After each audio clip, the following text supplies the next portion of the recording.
Wow. So where do we begin with this one? I guess it began with comments from, I think, Jeff Grubb talking about PlayStation 5 Pro being announced later on in September in a state of play, maybe not even a showcase, although these days I struggle to tell the difference. Then we heard news of a massive price increase for the base PlayStation 5 in Japan. And then we had a more convincing leak about the PlayStation 5 Pro, which actually had kind of like a mock-up of what the machine would actually look like, which looks entirely unsurprising. Uses the same controller. There's uncertainty as to whether there's going to be an edition with a disk drive or not. Uses same controller, obvious, right? Announcements expected in the first half of September. Oliver, I'm going to come to you first. Obviously, we're gearing up for something that's potentially quite exciting. What do you make of all of this? Yes, I think the console itself is very exciting in terms of what it brings, in terms of feature set and raw power. But to me, I was a little bit disappointed by the design they've showed here because I was hoping for a console that's a little bit more visually distinct possibly. But there are some advantages to this design, like it looks like it's probably going to have compatibility with the existing PS5 faceplates and probably the disk drive as well, which is maybe its own separate issue, but at least it does slot in there. They don't need a separate unit for that purpose. And it does Yeah. look very similar to the PS5. But if you look at what people had pegged as PS5 Pro designs, then maybe this is just fantasizing, but they're often very angular, like the same shape as a PS5, but more angular, more interesting, aggressive, really communicating that higher end nature of the product. And here it just seems like basically we have three stripes on the side of the unit. And outside of that, Yeah. it's very similar to the PlayStation 5. But I did look at these drawings in some detail, and it is just a sketch because apparently they're trying to avoid some copyright claims that might come down the line. There does seem to be a noticeable increase in the size of the unit, specifically in part because they've extended the height of the unit. So if you look at the faceplate area, between that area, there's this black strip, which apparently has these black stripes in it. And I did a little calculation, and it looks like it's about 7% taller from the drawing relative to the original PlayStation 5 slim unit, that is. So it does look a little bit taller. They are extending that height because there is more of a gap between those faceplates. The console also appears quite a bit thicker than the PS5 Slim from the bottom of the unit to the top. If you look at that kind of middle portion of the console sandwich, it's a good deal thicker than the existing Slim model. So that's my thoughts on the design, at least. In terms of what that means, I don't know. Maybe it could be higher TDP. It will be tough to say too much that's definitive without seeing the unit itself. It probably has some revised thermal assembly. Beyond that, it's really hard to say at this point, but I think it does communicate probably a console that's a little bit more power hungry, a little bigger. The design is almost the same to the point where at a distance you really couldn't tell them apart, which is a bit of a disappointment, because even if you looked at something like the PS4 Pro, that was a more visually distinguishable console than this one, I fear. But yeah, so overall, it's like okay, but just not exciting to me, really. Yeah, definitely. John, any reactions to this? Oh, I like Oliver's use of the word fear. That there's some sort of tangible element of terror in the fact that it retains a design similar to the prior machine. And I'm with you, man. I'm kind of with you. No, I mean, based on your size measurements, I love taking that from that little drawing, but based on what you're saying there, it seems like it's going to be more in line with the size of the original PS5, which I think most of us are still using.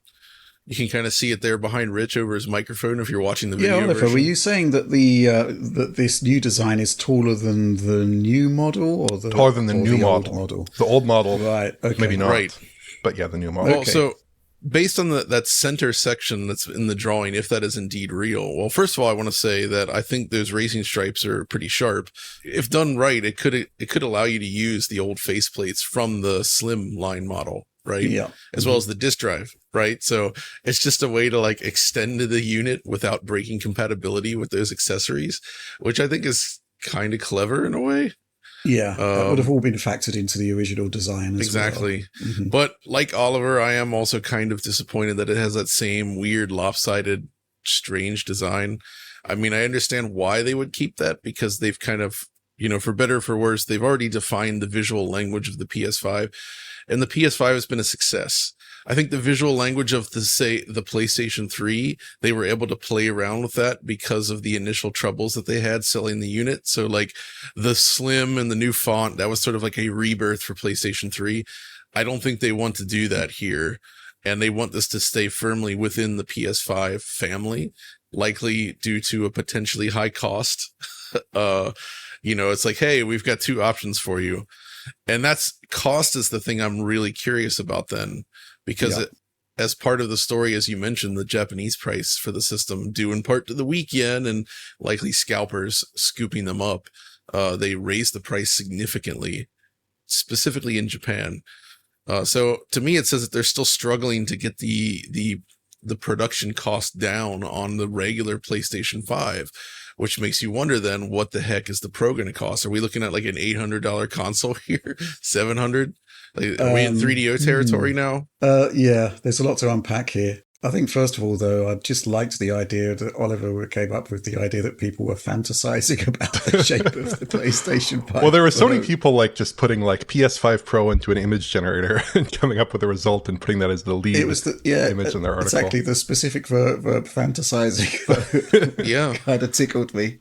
Well, we are in the era of AI and image generation, so it does feel like this is the first like new console to arrive where that was like a big thing that's well established, right? So yeah, people are going nuts. I think there's going to be I just can't wait to see it. I'm still waiting to see how they're going to pitch it, because we know what it does. How are they going to pitch it? How are they going to make it relevant to the audience?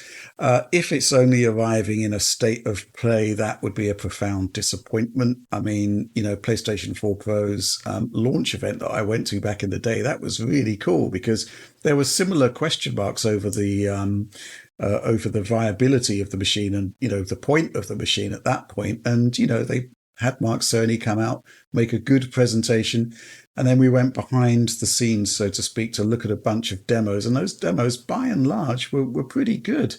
So, if it's just going to be some, trailers and whatnot in a state of play, that would be a bit of a disappointment. I'd hope for something more, or at least some maybe quote unquote bespoke coverage. We need Mark Cerny, Rich, as well.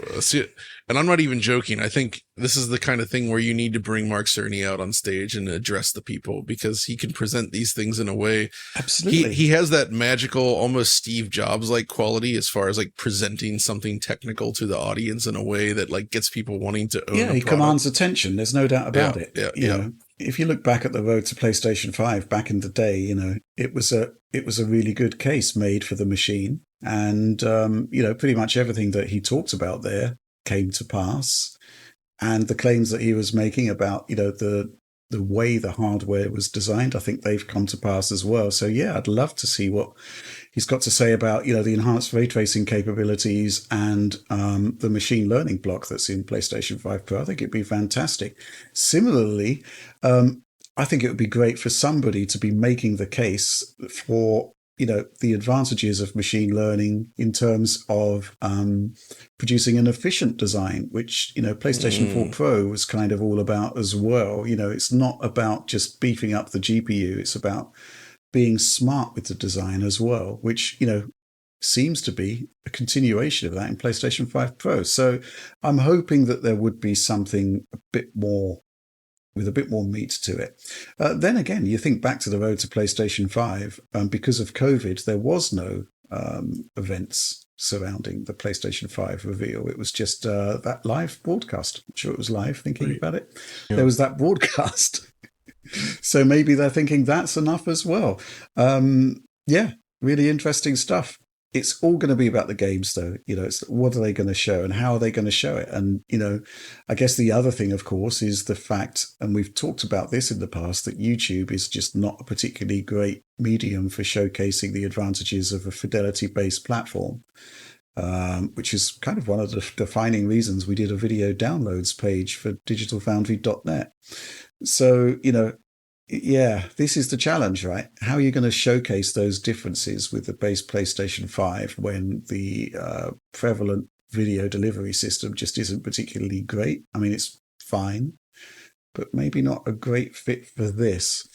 Let's talk about another topic that's been coming up from this, which is that the leaked design, the sketch, doesn't have a disk drive, and the leak is saying, I didn't see a disk drive. But that doesn't rule out that there is going to be a disk version of the console. However, a lot of people are very concerned about the lack of a disk drive, and we've got like literally 3 questions here from supporters. Let's go through them. This one first from 1040 STF. I can't imagine the PS5 Pro being sold without any disk drive, mostly as the disk drive model of the regular PS5 is outselling the digital one by large numbers. So many people wouldn't be able to enjoy their disc games on that model. It's an interesting point, I think, in terms of people who might be considering an upgrade. But what if there were no disc drive version? Do you think after the initial backlash, that move would be enough for Sony to push digital sales significantly? Or do you think that despite their firepower on the market, it would ultimately turn against them and doom the console? Well, there's going to be the detachable disc drive that's currently available, the optional disc drive. I suspect that's going to be available, so you can upgrade if you have to, but you shouldn't have to. This one from Anxiously Chrono Triggered. Hey DF, gentlemen, exclamation point, with the most recent link of PS5 Pro, it looks like it will be sold without any disk drive, and it will cost a small fortune, especially seeing what Sony has done with the PS5 amateur prices in Japan. What part of the word professional do you think explains the lack of the disk drive? What do you think about it? Cheers! Exclamation point. Julian Schneider says, do you guys think the apparent lack of a disk drive on the PS5 Professional is a play by Sony to keep the price down? I'm fully expecting it to cost at least $600. I'm going to go to you on this one, Oliver. I mean, do you think they'll be doing 2 SKUs for the PS5 Pro for what is already going to be, I suspect, a niche model? And what sort of pricing are you expecting? I think it's a low volume unit, in my opinion. I don't think it's the kind of console. Like if you look at the split between PS4 and PS4 Pro, after the PS4 Pro's introduction, it was something like, I think, 80-20 in favor of the weaker machine. Yeah, it was in that region for sure. Yeah. Mm-hmm. So I would think that like they're already bifurcating the market with 2 models for their base unit. I don't think they need to bifurcate the model for the line again for another unit that is going to sell proportionately much less. So do you think it will come with a drive or without it? Without, based on these leaks, without, and an upsell for the drive for, I think it's $80 US at this point. Yeah. And personally, I'd expect the lack of a drive to maybe help them hit that lower price, and also, I don't know, encourage some upsells aftermarket, because that should help them with the bill of materials quite a bit. I'd expect it to come in at $600 personally, $600 US without a disk drive. I think is probably reasonable. Something in that range. I think what they're delivering with this hardware is quite something, and it can't be that cheap to produce. Right. Mm-hmm. John, what do you make of all of this? I do find it hard to believe that they would sell a version without the disk drive bundled in. I mean, when you talk about the leakers seeing a unit, quote unquote, without the disk drive makes sense, because we know that with the detachable drive, you can't really tell that there's not a drive, that the drive's even possible to connect, right? Like it's flush thanks to the shell. So, I mean, if you just saw a diskless version, but still, like, I don't know, that just seems unusual to me that they would want to sell a unit like that, because I think physical sales are actually still very important to them. They still move a decent amount of copies of that stuff, especially in, depends on the region, of course, but there's definitely variance between region. And this type of machine is aimed at the enthusiasts, right? And, enthusiasts such as myself and many others tend to gravitate towards the discs over digital downloads, which feels like it would not make sense to launch a machine that's not ready to play our games straight away. I think it's really challenging for them to actually produce a machine that wouldn't have a disk drive, because I think a lot of PS5, let's say you're developing a niche machine, right? There's going to be a lot of people with a base PlayStation 5 that will be upgrading. There's no doubt about it. And if they're upgrading but having to also buy an $80 drive, that would be a bit of a tough call. But at the same time, I do recognize that there's going to be cost pressures on this particular piece of hardware, because, prices aren't going down. If anything, they're going up. So they may try and make the quote unquote sticker price as attractive as possible. It's, I just don't really see how they could do this. There's arguments for one and the other, but I think, if I had to choose, I reckon Oliver's probably right. They're going to go for the lower MSRP, Yeah. which means that Hope they'll not. try and upsell you on the disk drive.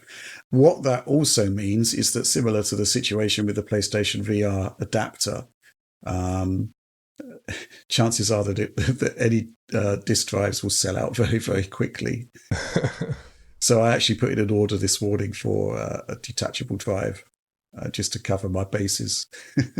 Because, Oh, shoot, should I do the same? it's an interesting question, right? Right. Because all the games that I own personally, pretty much all on disc. Yeah. Yeah, it's a challenging one, right? Right. It's a really difficult thing for them to actually come to a conclusion on. But I do think ultimately, if they're facing cost issues, they're probably going to try and get the machine out there as cheaply as possible. And they're probably going to be talking about the digital attach rates, which are only growing and growing and growing. I could totally see them doing a disc version as like a higher end SKU, but probably not in retail stores as much. Like I wouldn't imagine you go into your GameStop and maybe you find that disc version SKU. Well, you don't find any game related things at Well, that's GameStop true enough. anyway. I mean, I guess if everyone's just using Funko Pops. Amazon, then what's the difference, right? But yeah. Yeah. I think probably the primary SKU will be that lower cost SKU, in part to hit a lower asking price. Mm-hmm. Any thoughts about how they should market this thing? I mean, because here's the thing, right? It's easy for us to be excited about PS5 Pro because one might even argue it's a digital foundry console. All the things that we kind of want to see in video games are actually being incorporated into this thing. Whereas a lot of people are failing to see the point. What would be your marketing strategy for it, John? Frankly, I mean, the big issue here seems to be one of cost, where, like, say when the Pro arrived, the PS4 Pro, they're able to bring down the cost of PlayStation 4. Yeah. And then that essentially opens the door for a lot of users that maybe didn't want to buy it at the initial price. But then those that were perhaps on the fence, but okay with the original price, would be like, well, I may as well get the better model, right? But it feels like that strategy isn't really going to be feasible this time. And as a result, there's only so much you can do, I think, to like sell tech these days when it's just like more graphics. You know what I mean? It's not that exciting to people. There's also nothing like, 4K TVs for PS4 Pro. Your games will look better on the TV that you just bought. There's nothing like that. This is going to be a tough sell for them. And I think it's going to require some Cerny magic, because a lot of the things that I would want to see used as a selling point would ultimately just make the base PlayStation 4 look worse. Like, remember all those things you don't like about PS5? We fixed them, It's like that's kind of what it's just like, more PlayStation 5. So right. It's really, this is going to be tough. This is really an enthusiast product. This is for people that want to play their PS5 games with better quality, basically. Mm-hmm. And so I feel like they pretty much just have to go after those users, like, accept that this is not like the mass market. This is not the de facto new PlayStation model. This is the high end version, for people that are specifically looking for that. So they kind of got to talk to them. And I would assume they're not expecting crazy sell-through numbers necessarily. I don't know. We'll see, though. I think they've already laid the precedent with PS4 Pro, and they expect to see much the same. They also have telemetry from PS4 Pro to see how many were actually connected to 4K screens and how many were simply super sampling to 1080. Mm-hmm. Well, they also launched that freaking Portal thing, which was a success, even though it sucks. Sorry, people. It does. Even if, so there is something to be said for them launching hardware that is actually presumably good, that just also plays PS5 games better. I think if you look at what they're saying in the developer documentation, what are they talking about? They're talking about PSSR, they're talking about higher res rendering, talking about higher settings, talking about more ray tracing, in particular, adding RT shadows to a game without RT shadows, right? So that might be like, hypothetically, who knows, maybe it could be a Spider-Man title or something like that, right? Based on what we know about the Insomniac engine. But I think that marketing to developers might spill over into the public messaging, because you're trying to get developers excited. You're trying to get them interested in this console.